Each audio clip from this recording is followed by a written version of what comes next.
Muito bem, estamos de volta com o nosso programa que é o BH Todo Dia, né? E tendo o prazer, mais uma vez, de receber aqui a escritora, professora, que é de Belo Horizonte, contou um pouco da sua relação com a cidade de Belo Horizonte através das memórias, né?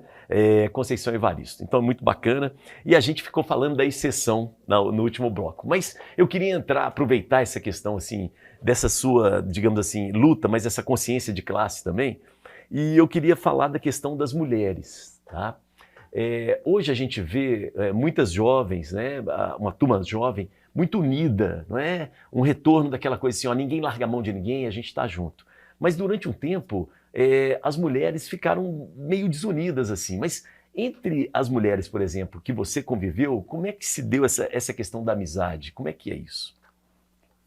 Olha, eu não sei se as mulheres ficaram desunidas, tá? Ou eu não sei se essa foi a impressão que os homens puderam ter sobre as mulheres. Porque se tratando de mulheres pobres, de mulheres negras, eu não estou dizendo que as mulheres não brigam entre si, não é isso. Não estou dizendo que as mulheres negras não brigam entre si, não estou dizendo isso. Mas eu estou dizendo que existe desde sempre, pelo menos entre as mulheres negras, uma cumplicidade antiga. O que leva, por exemplo, uma mulher que já tem 5, 6 filhos a abrigar na casa dela sobrinhos, primos, entende? Filhos, às vezes, do homem dela com uma outra mulher. É lógico que ela não faz isso pensando, oh, que bom, eu agora vou juntar a filharada de todo mundo, né? Mas ela é capaz de ter esse ato, né? De ter essa cumplicidade com a outra. Pode até não viver de abraços e beijos com a outra, entende? Isso. Uhum. Então, eu acho que as mulheres, ao longo da história, pelo menos as mulheres negras, as mulheres pobres, elas criam essa necessidade, elas criam essa cumplicidade até como tática de sobrevivência. Entende? Então eu me pergunto muito, né, esse imaginário que se construiu, a mulher é inimiga da outra. Isso, Né? O machismo, ele criou esse... Eu não né? sei se é isso, que, por exemplo, mesmo hoje na atualidade, eu vejo mais mulheres trabalhando juntas dentro do próprio movimento social do que os homens. Eu acabei de vir no Rio de Janeiro a Marcha das Mulheres Negras, Isso. entende? Que foi lá em Copacabana. Foi uma marcha que foi construída por mulheres, e por mulheres de várias visões políticas, inclusive. Puseram uma marcha na rua. Eu não sei, por exemplo, dentro do movimento social, homens colocando um contingente daqueles no meio da rua. Eu não vejo. Não, não. Imagina, Entende? homens desempregados, homens que estão em condição de trabalho sem carteira. Hoje eu participei até de um programa na Rádio Itatiaia em que uma pessoa levantou a seguinte situação, assim, que eu achei interessante. Ele falou assim, nós homens estamos em crise, nós não sabemos o que fazer mediante a organização, a colocação, a situação em que as mulheres estão. Então nós precisamos achar o que nós somos. Você concorda com isso? Concordo. Aí eu quero voltar outra vez ao movimento social. Por assim, eu vi lá no Rio de Janeiro mulheres fazendo marcha, como é que fala? Os filhos desaparecidos, Sim. marcha contra o genocídio. Ora, o genocídio tem atingido, na maioria, jovens negros, meninos, Isso, adolescentes. Eu não vi os homens conseguirem, não estou dizendo até que eles não sintam, não desejem isso, né?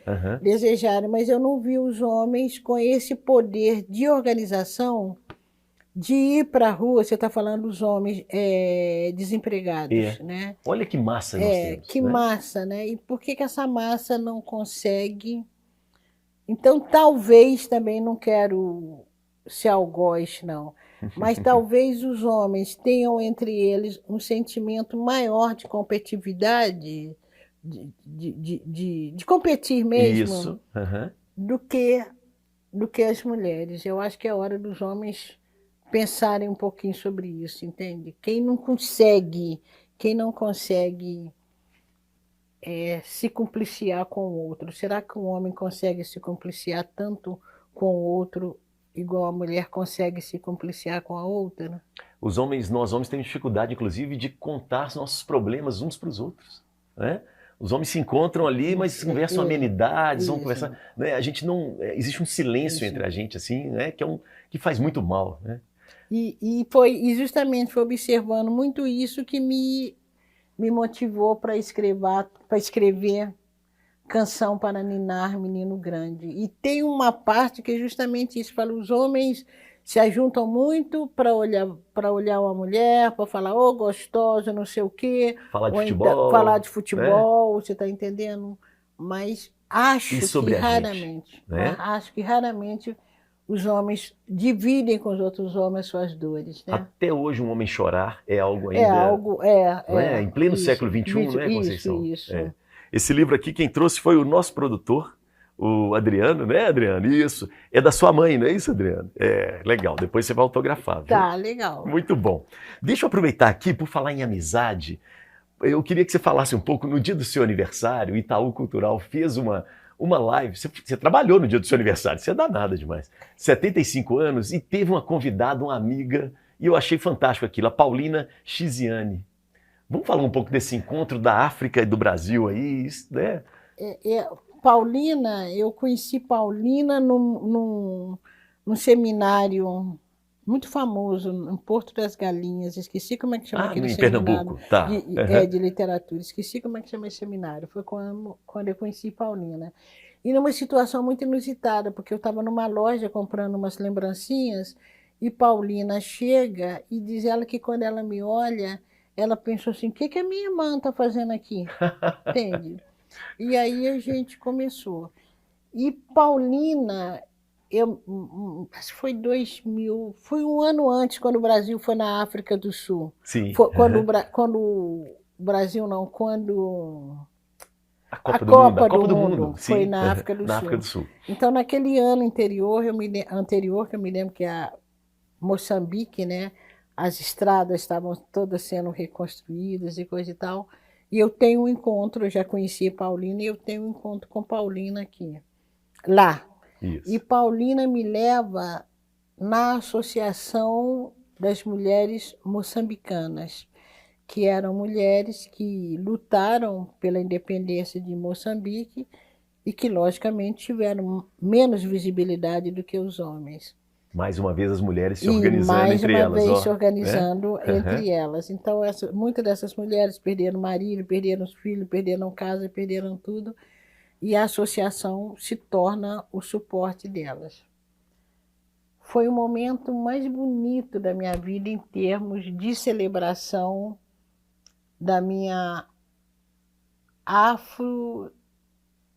situação como sujeito afrodiaspórico. Eu entro, as mulheres começam a tocar tambor e a cantar em ronga, que é a língua matriz de Paulina Chiziane. E Paulina traduz para mim que elas estavam dizendo que estavam muito felizes por reencontrar a irmã delas que morava do outro lado do Atlântico. E é essa experiência que eu tenho com Paulina, né? É uma experiência de reencontro, é como se a gente se conhecesse desde sempre. Até me emociono, sabia? É como se a gente se reconhecesse desde sempre. Irmãs. Né? Irmãs. É. E nessa live, né, é interessante porque você até fala com ela assim, né? Melhor, ela fala assim: olha, eu sou a primeira mulher, não é só a primeira mulher negra a receber o prêmio Camões, não. Eu sou o primeiro escritora negra. Isso, né? Em mais de 30 anos. E agora ela está recomendada, inclusive, para o vestibular do Unicamp. Isso.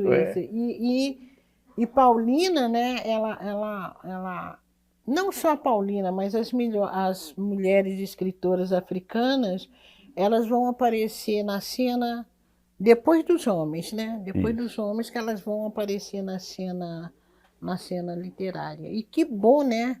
Que Paulina tenha ganho o maior prêmio, né, da língua Portuguesa. portuguesa, né? Muito E bom. pensando que ela escreve marcada também pela influência das línguas maternas, né? Que é Moçambique, parece que tem mais, se eu não estou enganada, Moçambique tem mais de 10 línguas maternas. Isso.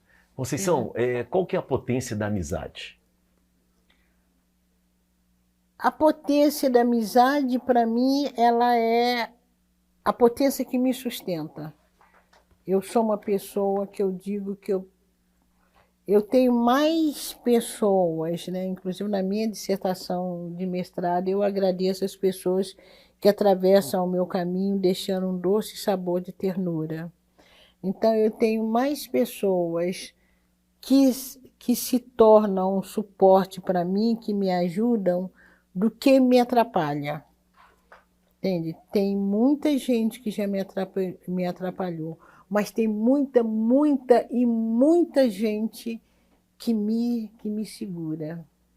E a amizade, Entende? ela é assim, o capitalismo ele não consegue chegar na amizade, né? O capitalismo tenta relações trabalhistas, tenta disfarçar um pouco. Hoje não fala mais empregado, fala colaborador. Isso. E para tentar criar uma amizade, porque a amizade tem uma potência muito grande, né?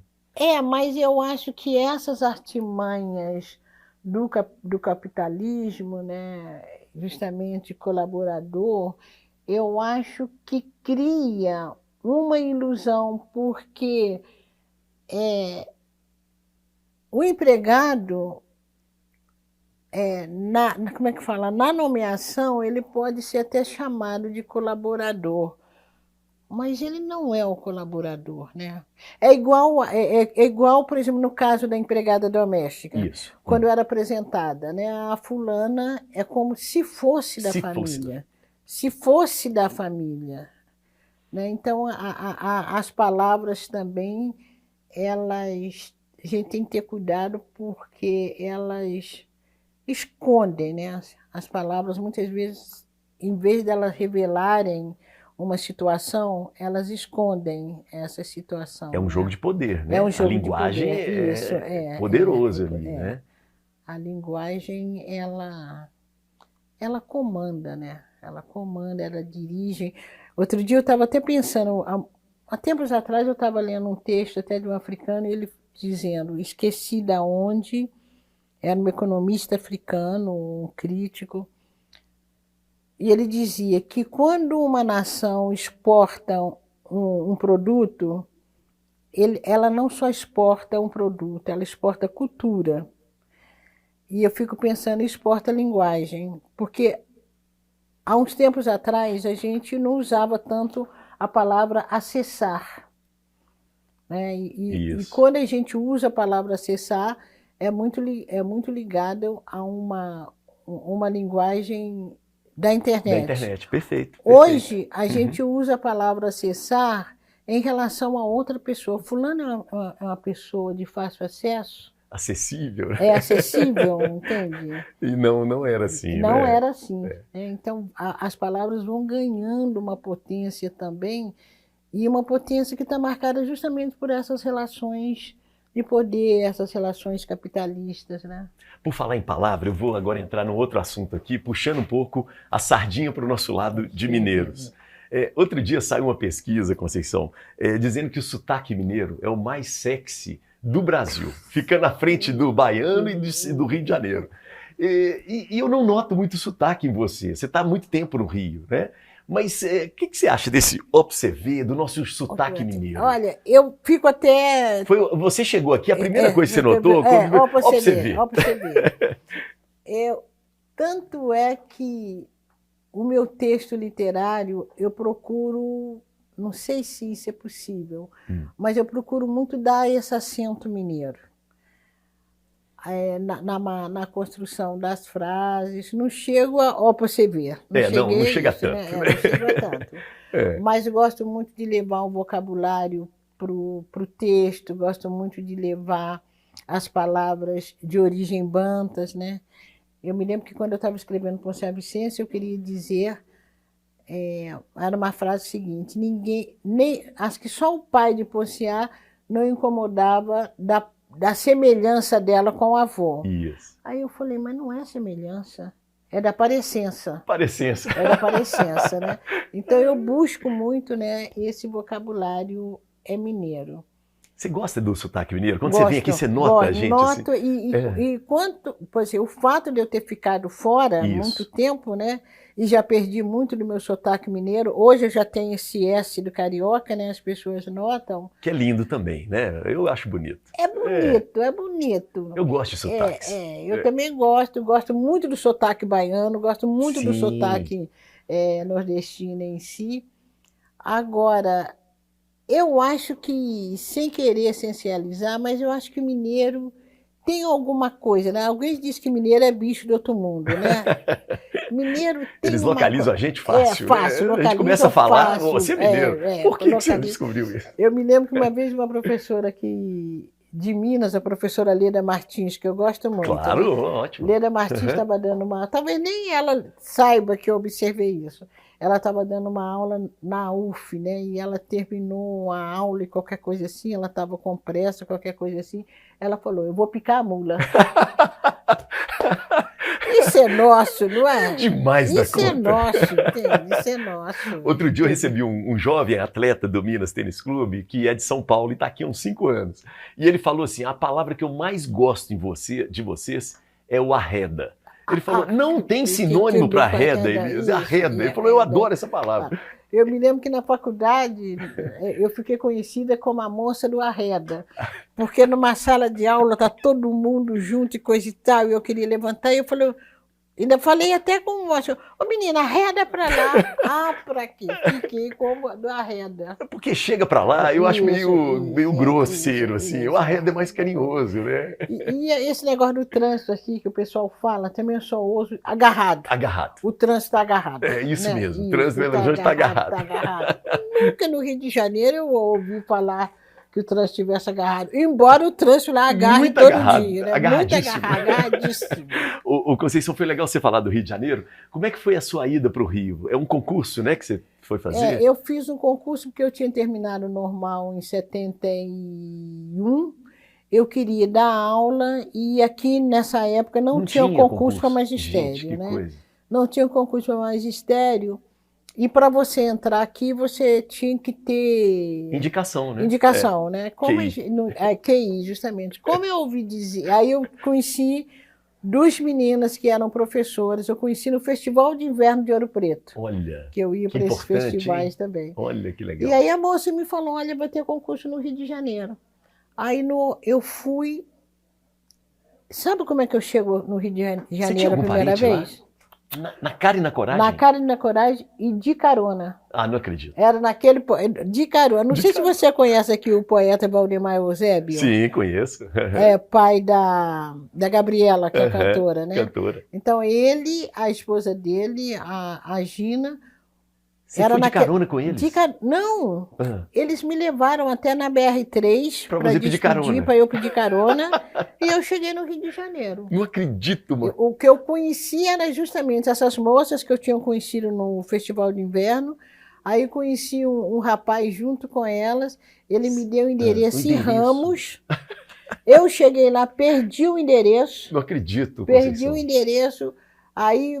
Fiquei até a outra hora da tarde. Naquela época não tinha celular. Não tinha nada, acho internet. Que nem telefone de orelhão tinha. Não, nem exato. Nem telefone de orelhão tinha. Aí, a gente não tinha telefone em casa. Não telefone em casa era luxo. Era luxo, exato. Né? Aí, e você foi na cara da coragem. Com muito custo eu consegui encontrar a casa do Paulinho Ramos. E aí fui, marquei, fiz inscrição, aí voltei, devo ter voltado também de carona. E aí, da outra vez, voltei para fazer o concurso e passei e fiquei. Gente, sua mãe deve ter ficado brava, hein? Não, ela não ficou brava. Claro que ela ficou muito apreensiva, né? Minha mãe e minha tia ficaram muito apreensivas. Mas tinha uma coisa.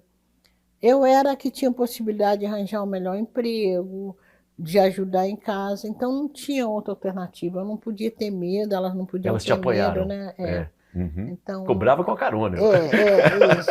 Não, eu nem contei. Você contou? Não, eu nem contei. Não contou? Não contei, fez de conta. Lá, como eu tinha um grupo de amigos, eu devo ter inventado alguma mentira, que alguém pagou passagem. Amizade.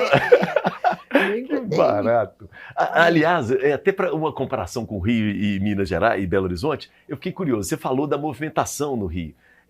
Me parece que as pessoas no Rio, elas vão mais para as ruas mesmo. A gente aqui em BH é mais fechado um pouco. E aí eu quero só voltar à carona. Porque também nos anos 70 a gente tinha a cultura da carona. Bem lembrado. Né? Era uma coisa meio hippie. Era uma coisa meio de hippie. Pé na estrada. Né? Pé na Sai estrada. Guarabira. Isso. Aí era mais fácil. Mas essa coisa da mobilização das pessoas, você sente que o Rio é mobiliza? Praia, né?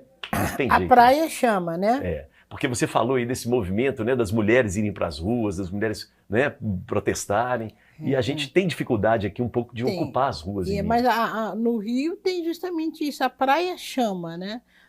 E também a praia, ao chamar e as pessoas indo para a rua também, você tem uma visão que o Rio possa ser um espaço mais democrático, né? Mas não, também tem um espaço demarcado, né? Então, por exemplo, as praias da Zona Sul, você vê um tipo de público, né? O Flamengo, que já é mais perto, você vê outro tipo de público. Então, há uma movimentação, sim, mas há... demarcações de terrenos, territórios, né? E tanto é que quando há, por exemplo, as praias da Zona Sul também, e que tem possibilidade das favelas da Zona Sul virem frequentar essas praias. Há alguma coisa que fica meio assim no ar, né? Uhum. Mas o pessoal... Porque eu também acho, mineiro, a gente é mais caseiro. É bom ficar em casa batendo tomando um papo, tomando um cafezinho, né? Comendo um biscoitinho. Confabulando, né? Em confidências. É bom demais, né? Muito bom. Bom demais. Vamos fazer o seguinte, nós vamos para o intervalo, vou deixar você tomar um café aí, rápido, viu? Vai tomar o café, volta, que a gente vai para o último bloco, e aí nós vamos entrar nessa história da escrevivências e também da casa escrevivência, tá bom? Não perca. Intervalo, a gente volta em instantes. Valeu.